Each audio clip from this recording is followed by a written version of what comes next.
This is the solution to page 645. I'm going to do number 10 through 13 since they're all similar.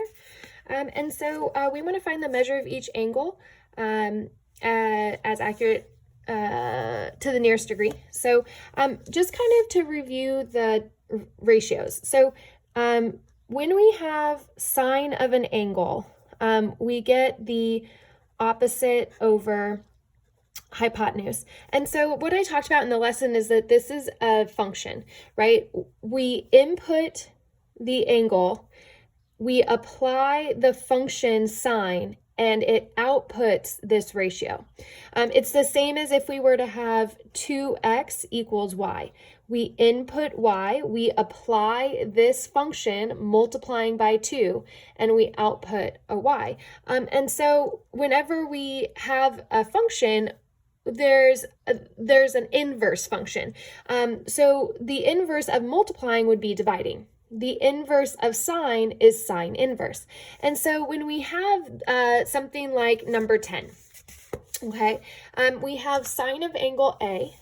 So we have sine of A is equal to 0.5. This was actually in our lesson. We looked at the special right triangles. And so when we have sine is equal to 0.5, that's equal to 1/2. And so the opposite is 1, and the hypotenuse is 2. And so, like I said, that's our special right triangle. So how do we figure that out on the calculator?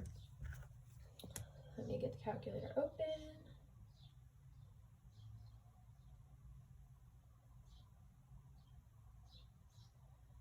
Okay, so what we want to cancel is sine because we want angle A by itself. So we're going to apply sine inverse to both sides. So we have sine inverse of sine of angle A is equal to sine inverse of 1/2, 0.5. And so sine inverse and sine cancel, just like multiplication and division cancel, just like addition and subtraction cancel. So sine inverse and sine are going to cancel, so we're left with angle A. And in the calculator, we are going to, if you have an iPhone, you want to turn it horizontally, all right? Here we can see the sine button, but we want sine inverse. And so we would press the second, and you can see that the sine inverse comes up. The video that was on the lesson for the iPhone, we want to plug in the number first, so it's going to be 0.5, and then I'm going to press the sine inverse button, and we see the 30. That's 30 degrees. We know that it's in degrees because right down here we see RAD, that's radians. I would press that button to get it into radians, which means it's defaulting into degrees. So the measure of angle A is equal to 30 degrees. So that is number 10. So for number 11, we have cosine of angle B is equal to 0.6. So for number 11, we have cosine of B is equal to 0.6. So to undo cosine, we want to do cosine inverse. So we have cosine inverse of cosine B is equal to cosine inverse of 0.6. So cosine inverse and cosine cancel, leaving us the measure of angle B. And then again in the calculator, we are going to plug, we go sideways, we can clear. So our ratio is, you can't see, 0.6. So we do 0.6. And then we're going to do the cosine inverse button right there. And so we get 53.13, but they want us to round to the nearest degree. So the 0.1, the 1 tells us to stay the same. So we have 53 degrees. For number 12, we have tan of angle C is equal to, okay, so tan of C is equal to 0.5773.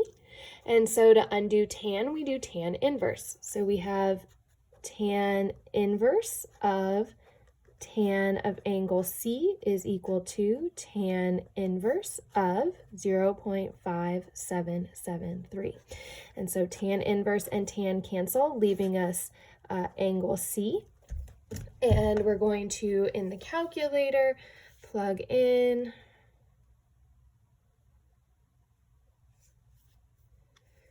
clear. We want to plug in our ratio, which is 0.5773, and we want to do tan inverse. So I'm already still in the same setting with the second button pressed. So we do tan inverse and we get 29.9. The 9 tells the 29 to round up to 30. So we have 30 degrees. And then the last one is tan of x, number 13. We have tan of x is equal to the ratio 48/106. And so to undo tan, we want to do tan inverse. So we have tan inverse of tan x is equal to tan inverse, what I do to one side, I do to the other, of the ratio 48/106. Ooh, 106.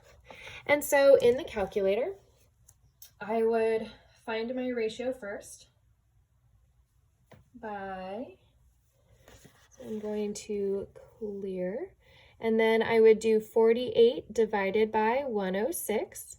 And there I have my ratio in decimal form. And then I want to do tan inverse. So I'm taking the ratio and creating an angle. And we get 24.3. The 3 tells the 4 to stay the same. So we get x is equal to 24 degrees.